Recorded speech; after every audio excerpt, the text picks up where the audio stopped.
नमः शिवाय।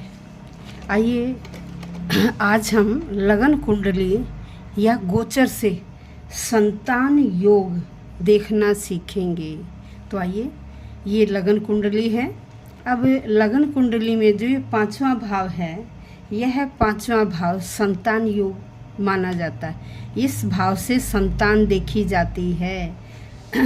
अब यदि गुरु और शुक्र तथा सूर्य, यह तीनों ग्रह पांचवें, सातवें, नौवें तथा 12वें घर में गोचर कर रहे हो, किस किस में? पांचवें में, सातवें में, नौवें में या 12वें भाव में गुरु, सूर्य और शुक्र यह गोचर कर रहे हों, या इनकी महादशा हो या इनकी अंतरदशा चल रही हो, तो ऐसे में क्या होता है, जातक का विवाह योग भी बनता है और संतान योग भी बनता है।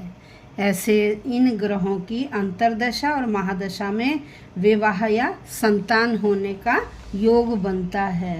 और नंबर 2 क्या है कि भाव 5 पर यदि गुरु की दृष्टि या शुक्र की दृष्टि, देखिए गुरु की दृष्टि होती 5, 7 और 9 और शुक्र की दृष्टि होती केवल 7वीं। तो यहाँ देखिए 5वें भाव पर गुरु की कौन सी, अगर गुरु यहाँ 11वें भाव में बैठे हुए हैं तो देखो 1, 2, 3, 4, 5, 6, 7, गुरु की यहाँ 7वीं दृष्टि, ऐसे ही शुक्र की भी यहाँ 7वीं दृष्टि पड़ रही है।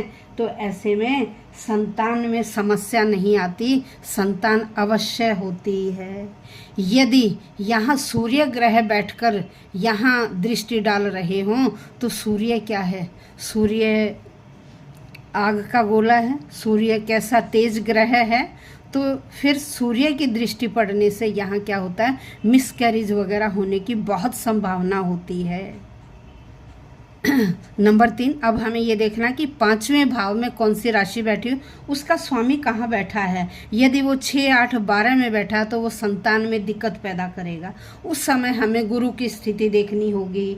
और यदि यहाँ इस 5वें भाव पर गुरु की दृष्टि पड़े, सूर्य की, मंगल की, तो पुत्र संतान उत्पन्न होती है। यदि यहाँ शनि, चंद्रमा और शुक्र इनकी दृष्टि पड़े, यहाँ ये ग्रह हों, तो वहाँ पुत्री का योग बनता है। धन्यवाद।